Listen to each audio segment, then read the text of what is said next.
उल्लासनगर शहर में नशे के कारोबार का भंडाफोड़ हुआ है।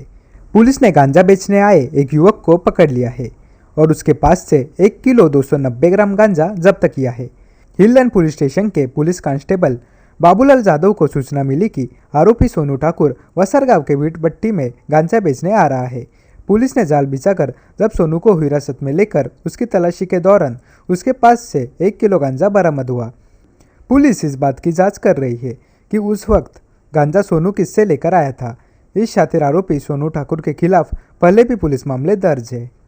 दिनांक 17/11/2024 रोजी रात्रीच्या वेळेस 8च्या सुमारामध्ये खास बातमीदार यांच्याकडून बातमी मिळाली, वसारगाव वीटभट्टी या भागामध्ये गांजा घेऊन एक इसम जाणार आहे अशी बातमी मिळाल्यावरून आमचे डीबीचे PSI मालकर, क्राईम PI कैलासी साहेब आणि डीबीची टीम अशा ठिकाणी सापळा रचला आणि त्या ठिकाणी आरोपित सोनू प्रकाश ठाकूर या इसमास 1 किलो 290 ग्रॅम गांजासहित जागीच पकडण्यात आलेले आहे।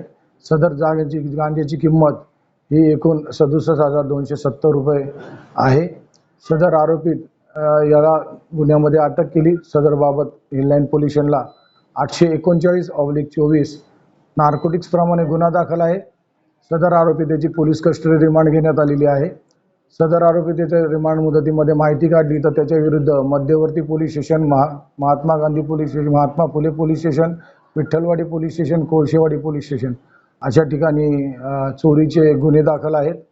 सदर आरोपीत हा सध्या पोलीस कस्टडीमध्ये आहे। सर, गांजा कुठून आणला, कोणाला विक्री करणार काय माहिती? सदर गांजा कुठून आणला त्याबाबत चौकशी चालू आहे। त्याबाबत नंतर आपल्याला माहिती देण्यात येईल।